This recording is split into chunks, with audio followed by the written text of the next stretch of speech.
देखें, आगा शेख सरवर जो हैं वो आपको पता है बड़े इंथुजियास्टिक और बड़े एक्टिव किस्म के प्रोमिनेंट जो हैं वो एक जर्नलिस्ट हैं, और उनकी जो डिजिटल जर्नलिज्म है उसको पूरे पाकिस्तान में नहीं बल्कि ग्लोबली जो है वो उसकी लाइकिंग है। उनकी इंटेग्रिटी की वजह से आपने देखा कि उनको उनके घर से ही जो है वो हमारी जो लॉ इन्फोर्समेंट एजेंसीज हैं, यानी कि man in uniform as well as man in plain clothes, उन्होंने आके उसको घर से अबडक्ट किया रात के वक्त, जिसकी कॉम्प्रीहेंसिव डिजिटल वेरीफाइबल एविडेंस जो है वो वीडियोस की शेप में सीसीटीवी फुटेजेस की सूरत में मौजूद है। इसी बेसिस पे पुलिस से रब्ता किया गया। ऑब्वियसली जहाँ पे रियासती इदारों के ही अपने लोग जो हैं वो इस तरह के अगवा या फोर्स इन्फोर्स एबडक्शन या डिसअपेरेंस में मुलव्वस हों तो पुलिस ऐसे ऐसे वाक़यात के मुकदमात दर्ज नहीं करती। इस बुनियाद पर आगा सरवर शेख के वालिद मोहम्मद आरिफ की तरफ से लाहौर हाई कोर्ट में एक पिटीशन दायर की गई थी 4 दिन पहले, जिसमें लाहौर हाई कोर्ट के मुअज़्ज़िज़ जज जस्टिस अज़्ज़त जावेद गुराल साहब ने जो है बड़ा कैटेगोरिकल और स्ट्रॉन्ग किस्म का ऑर्डर पास किया था आफ्टर हेयरिंग द पार्टीज, दोनों फरीकैन को सुनने के बाद और एट द सेम टाइम अपने मटीरियल जो हमने प्लेस किया था कोर्ट के सामने उसको एग्जामिन करने के बाद उन्होंने कहा कि CCPO लाहौर जो है उनको हुक्म दिया जाता है कि वो विद इन 4 डेज़ जो है वो उसके अंदर अंदर आगा सरवर शेख को जो है वो बाजियाब करवाएं और अदालत में प्रोड्यूस करें। अब जब 3 दिन गुजर गए तो यका पुलिस को याद आ गया कि इस वकूए का मुकदमा भी दर्ज करना है, लेकिन मुकदमा भी जो है वो उन्होंने जो मोहम्मद आरिफ साहब आगा शेख सरवर के वालिद साहब ने जो एप्लीकेशन दी थी उसके मुताबिक दर्ज ना हुआ है। ये हकाइक भी आज अदालत के सामने रखे गए, चूँकि जो एप्लीकेशन पुलिस को दी गई थी वही एप्लीकेशन कोर्ट में पिटीशन के साथ जो है वो अटैच की गई थी। तो अदालत ने जब FIR देखी तो जो दरख्वास्त दी गई थी दरख्वास्त गुजार की तरफ से और जो पुलिस का मुकदमा दर्ज किया गया, दोनों में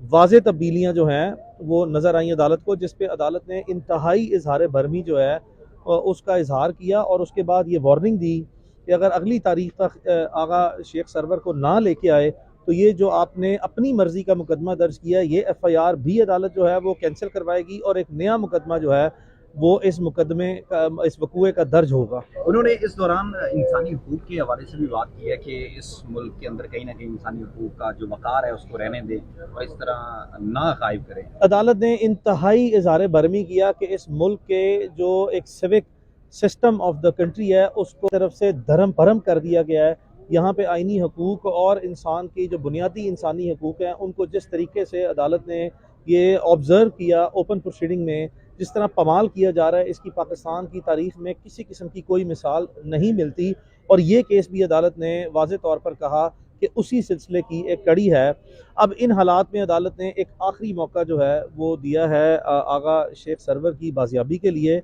और हम उम्मीद करते हैं कि ऑब्वियसली उसको जल्द अज जल्द जो है वो बाजियाब करवा लिया जाएगा और ये जो भी इस उसकी बाजियाबी के बाद जो मुकदमे की कार्रवाई है वो मौसर तरीके से भी आगे मजीद बढ़ेगी। अली भाई, आपने कोई CCTV फुटेज भी प्रोवाइड किए हैं, कोई लैपटॉप में, कोई USB में, वो उन्होंने एक्सेप्ट की या नहीं की, उस पर थोड़ा बताइए। अदालत के सामने आज हम अपने पास वो मवाद जो हमारे पास था वो ऐसी डिजिटल एविडेंस जो कि वेरीफाइबल है, ऑथेंटिक है और पब्लिक ट्रांसपेरेंसी के साथ जो है वो हमने अपने पास रखी और अदालती प्रोसीडिंग में उसका हवाला दिया कि हमारे पास CCTV फुटेजेस जो हैं वो USBs में मौजूद हैं, लैपटॉप में हमने सेव की हैं जो अदालत में ओपन कोर्ट में चलाई जा सकती हैं, जिसका हवाला मैंने पहली तारीख पे भी दिया था। तो इन्हीं हालात को मद्देनज़र रखते हुए अदालत ने एक इंतहाई मौसर अब ऑर्डर पास किया जिसमें का ये आखिरी मौका है और इसके बाद अगर कोई प्रोग्रेस इफेक्टिव प्रोग्रेस करके उसको रिकवर ना किया गया तो जो आपने जली और झूठा मुकदमा अपने तय दर्ज कर लिया उसको कैंसिल किया जाएगा। पुलिस वाले जो इस वकूए में शामिल हैं उनके खिलाफ तो कार्रवाई होगी ही होगी। जो लोग उनको बचाने के लिए, यानी कि आप कल्प्रेट्स को सेफगार्ड कर रहे हैं और आप विक्टिम को जो है वो पुलिस जो है वो निशाना बना रही है। पाकिस्तान में इतनी अनफॉर्चुनेट सर्कमस्टांसेस हमने माजी में कभी पहले नहीं देखे जहाँ पे रियासती इदारों के लोग रियासती इदारों के अगवाकार को बचाएं और जो मुतासर फरीक है उनके साथ जो है वो ज्यादती करें और उनको दबाव में ला के उनके मुकदमात भी जो है उनके दर्ज ना करें और बुनियादी हकूक से भी जो है वो पहले ज्यादती करके, यानी कि चोरी करने के बाद मुसलसल इंतज़ामी इख्तियारात इस्तेमाल करते हुए, नाजायज़ इस्तेमाल करते हुए वो सीना जोरी करें, ये एक नाकाबिल कबूल फेल है और हम उम्मीद करते हैं कि अगली डेट तक इंशाल्लाह वो बाजियाब हो जाएगा। क्या आपको लगता है कि जो आए बाएं शाह आज कर रहे थे तो ये प्रोड्यूस कर देंगे? देखें, अदालत का चूँकि ऑर्डर इफेक्टिव है, हमने माजी में इस तरह के हालात देखे हैं, हमें नज़र आता है कि मुमकिन तौर पर इंशाल्लाह अगली तारीख से पहले आगा शेख सरवर जो है उसको बाजियाब कामयाबी से करवा लिया जाएगा। अदरवाइज़ जो है, जो ये अदालतें ही हैं, अगर मौसर अदालतें ऑर्डर पास करें और अपने ऑर्डर्स पर इफेक्टिवली इम्प्लीमेंट करवा दें तो रियासती कोई भी इदारा हो या कोई भी इंतज़ामिया हो, हमने माजी में सारे केस देखे हैं कि उनकी ज़रूरत नहीं है कि अदालती ऑर्डर की मुसलसल जो है वो इस तरह हुक्म अदली करते अली भाई, जज साहब ने उठाने वालों के अगवाकारों की यूनिफॉर्म उतारने की भी बात की, उस पर थोड़ी सी रोशनी डाल दी। क्या रिमार्क? यही वो ऐसा तासुर यहाँ से कायम होता है कि अदालत ने जिस सख्ती से कहा कि उनके यूनिफॉर्म जो मैन इन यूनिफॉर्म है उनके खिलाफ कार्रवाई भी हो गए, उनके यूनिफॉर्म भी अदालत मेक श्योर करेगी उतरवाए जाएँ और ऑब्वियसली उनके अगेंस्ट जो है वो क्रिमिनल प्रोसीडिंग के साथ साथ एडमिनिस्ट्रेटिव प्रोसीडिंग भी जो है वो की जाएगी। यही वो अवामिल हैं, यही वो अदालती ऑब्जर्वेशन और ऑर्डर है जिसकी बुनियाद पर अदालत ने आखिरी मौका दिया है कि ये आखिरी मौका है। इससे पहले हर सूरत जो है वो ये बाजियाबी जो है आगा सरवर शेख की वो यकीनी बनाई जाए और हम उम्मीद करते हैं कि इस अदालती ऑर्डर पे जिस मौसर तरीके से अदालत ने आज ओपन कोर्ट में प्रोसीडिंग की है और जो भी अपना पुलिस वाले जो बिल्कुल एक गैर संजीदा रवैये के साथ आए हैं, जिस तरीके से अदालत ने उनको एक डील किया है और एक स्टर्निंग किस्म के